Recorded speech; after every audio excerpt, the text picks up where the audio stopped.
Vous êtes avec Charles de formationwp.ca. Alors, dans cette présentation, nous allons voir comment gérer les pages.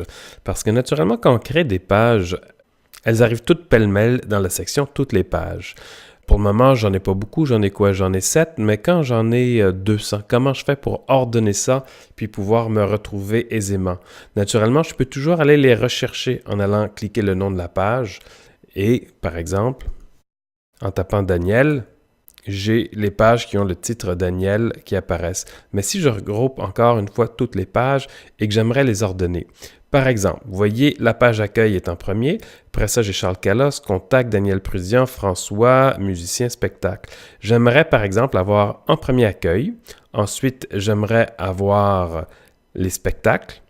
Troisièmement, j'aimerais avoir le menu musicien. Et en dessous de musicien, j'aimerais mettre les 3 musiciens. Et finalement, contact. Il y a dans une page ce qu'on appelle l'ordre. Par exemple, si je vais modifier la page accueil, je peux voir que l'ordre est à 0. Je peux alors indiquer l'ordre des pages en mettant 1, 2, 3, 4, 5, 6, 7, 8, 9, 10 et ainsi de suite. Naturellement, si j'emploie cette manière de procéder, si je veux éventuellement insérer une nouvelle page entre 2 et 3, j'ai un problème. Pour moi, ce que je fais, j'utilise toujours des multiples de 10. Par exemple, pour la page accueil que je veux en premier, je vais choisir l'ordre à 10. Je vais mettre à jour et en retournant voir toutes les pages, je vais m'apercevoir que celle-ci maintenant est complètement en bas. Pourquoi? Parce que par défaut, WordPress a attribué l'ordre 0 à toutes les autres. Alors la page accueil qui a l'ordre de 10 est à la fin. Je peux retourner modifier toutes les pages comme je viens de faire actuellement, mais je peux y aller d'une deuxième façon. Je voulais spectacle en deuxième, je peux faire une modification rapide.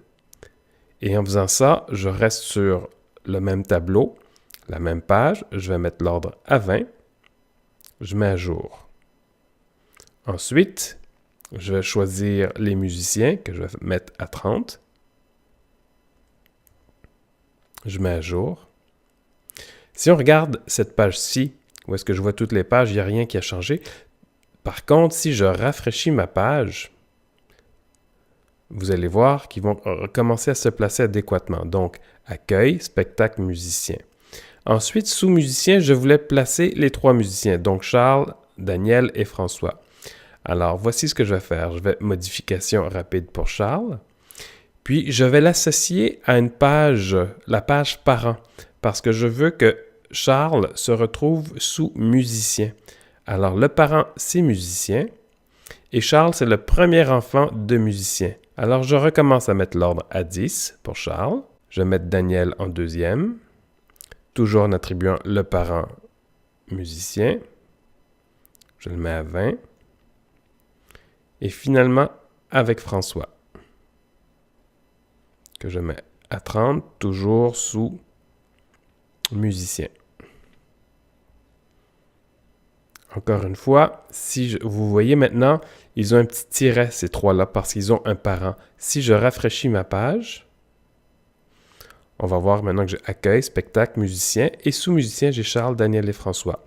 Il me reste ma page contact que je voulais mettre à la toute fin. Modifier. Elle n'a pas de parent, elle est sur le premier niveau, 40, mettre à jour. Je rafraîchis. Et j'ai donc accueil, spectacle, musicien, Charles, Daniel, François qui sont sous-musiciens et contact. Alors, il faut comprendre ici que ça n'affecte en rien le menu qui va être affiché sur le site Internet. C'est uniquement pour pouvoir travailler dans cette section de pages. Et par défaut, quand on gère les pages, j'ai toujours 20 pages qui sont affichées. Si jamais je veux en voir plus, je peux aller, parce que là, vu que j'en ai juste 7, c'est tout ce que je vois, mais si j'en avais 40, je verrais page 1 de 2, j'aurais une flèche sur laquelle je cliquerais pour aller à la deuxième section de page. Ça peut être un peu fatigant. On peut aller, quand on est dans Page, cliquer sur les options de l'écran. Les options de l'écran sont associées directement à la section où est-ce qu'on est. Donc, si j'étais dans Commentaires, les options seraient différentes. Si j'étais dans Article, les options seraient différentes.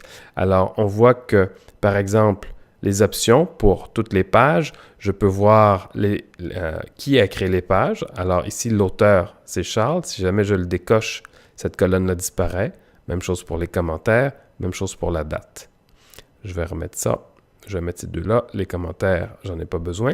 Puis plutôt que de dire que je vais afficher 10 éléments par page, je vais mettre ça à 50.